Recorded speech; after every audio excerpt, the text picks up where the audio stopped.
starts in 5 seconds.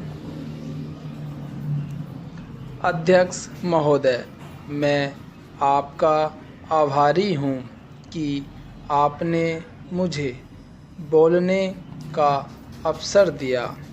इस देश के वर्तमान भारी संकट के समय में और विशेष रूप से उस समय जबकि हम लड़ाई से अभी निवृत्त हुए हैं और आकाश में लड़ाई के बादल दूसरी तरफ से आने शुरू हुए हैं।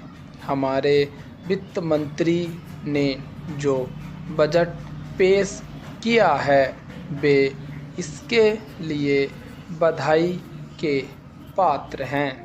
यद्यपि भिन्न भिन्न पहलुओं को लेकर आलोचनाएं की गई हैं, लेकिन यदि उनकी कठिनाइयों को भी देखा होता कि राष्ट्र को किन किन संकटों का सामना करना पड़ रहा है, इस बात पर भी अगर मेरे से पहले बोलने वाले वक्ताओं ने विचार किया होता तो मेरा विश्वास है कि उनकी आलोचनाओं का आधार दूसरा होता। उन्होंने ऐसे कठिन अवसर पर यह एक संतुलित बजट पेश किया है।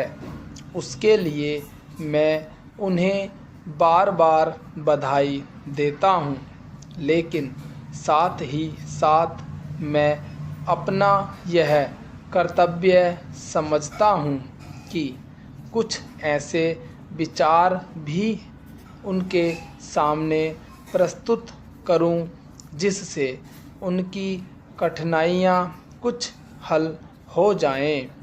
उदाहरण के रूप में विगत 2 वर्षों में लेखा जोखा कमेटी में बैठने के समय मुझे ऐसा अनुभव हुआ है कि इस देश में 2-3 इस प्रकार की त्रुटियां मौजूद हैं जिनको दूर करने के लिए, जिनकी जांच करने के लिए यदि कोई एक कमेटी या आयोग बिठा दिया जाए तो राष्ट्र को, राष्ट्र की सरकार को, राष्ट्र के विकास कार्यों को और राष्ट्र की सुरक्षा व्यवस्था के लिए करोड़ों नहीं अरबों की व्यवस्था फौरन हो सकती है।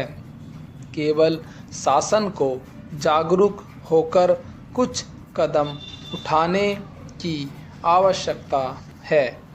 अभी कुछ छिपे हुए धन का जिक्र किया गया। सरकार ने भी समय समय पर ऐसा आभास दिया है कि इस देश में लगभग 30,000 करोड़ रुपए का छिपा धन मौजूद है। स्वयं मैं समझ नहीं पाता हूँ कि जब सरकार ऐसा अनुभव करती है तो इसकी व्यवस्था करने में उसको दिक्कत क्या आ रही है। ऐसा मालूम होता है कि कहीं इच्छा शक्ति की कमी है।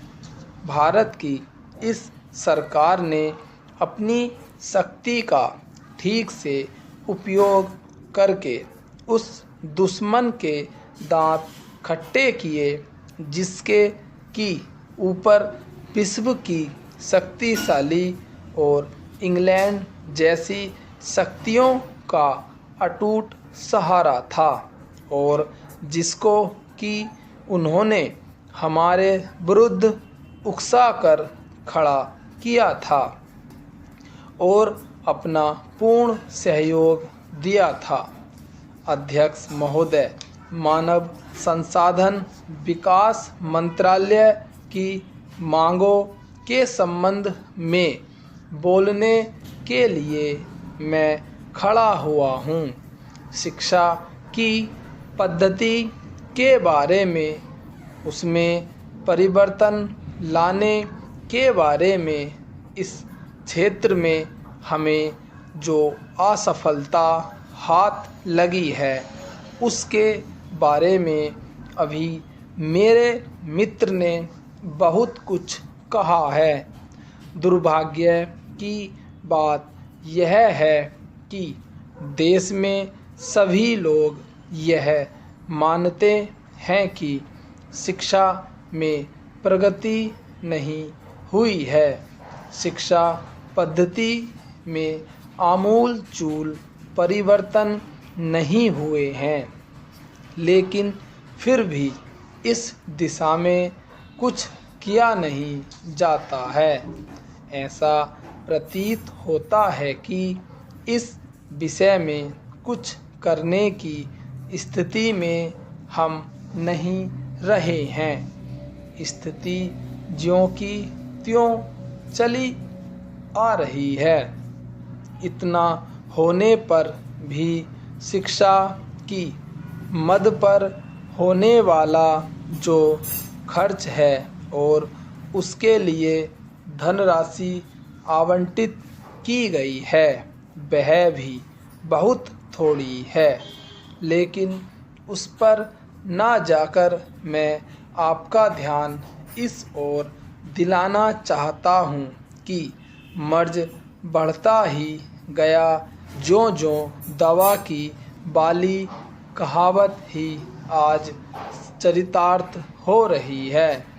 जितने ज़्यादा आयोग और समितियां बैठी और जितनी ज़्यादा शिक्षा पद्धति के बारे में छानबीन की गई, उतनी ही ज़्यादा बीमारी बढ़ती गई। बीमारी का इलाज ना होकर और भी खराबियां पैदा होती गई।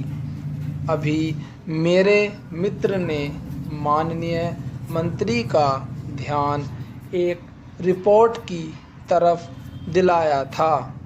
इस तरह की बहुत सी रिपोर्ट हैं। अभी सदस्य महोदय भी एक रिपोर्ट का जिक्र कर रहे थे। रिपोर्ट तो बहुत सी प्रस्तुत हुई, लेकिन मंत्रालय ने उस पर कभी कार्यान्वयन करने की दिशा में कोई कदम नहीं उठाया। अपनी इस हालत को उन्होंने इसी सदन में स्वयं स्वीकार किया है।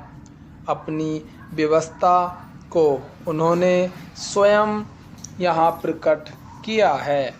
इस विषय पर और अधिक ना कहकर मैं आज के दिन मानव संसाधन विकास मंत्रालय का ध्यान दो विशेष विषयों की तरफ दिलाना चाहता हूँ। पहली बात, मैं हिंदी के बारे में कहना चाहता हूँ। मंत्रालय का काम हिंदी का प्रसार और प्रचार करना है। हिंदी हमारे देश की राष्ट्रभाषा है। संविधान ने उसको राष्ट्रभाषा का स्थान दिया है, लेकिन हिंदी को वह स्थान अभी तक भी ठीक से प्राप्त नहीं हुआ है।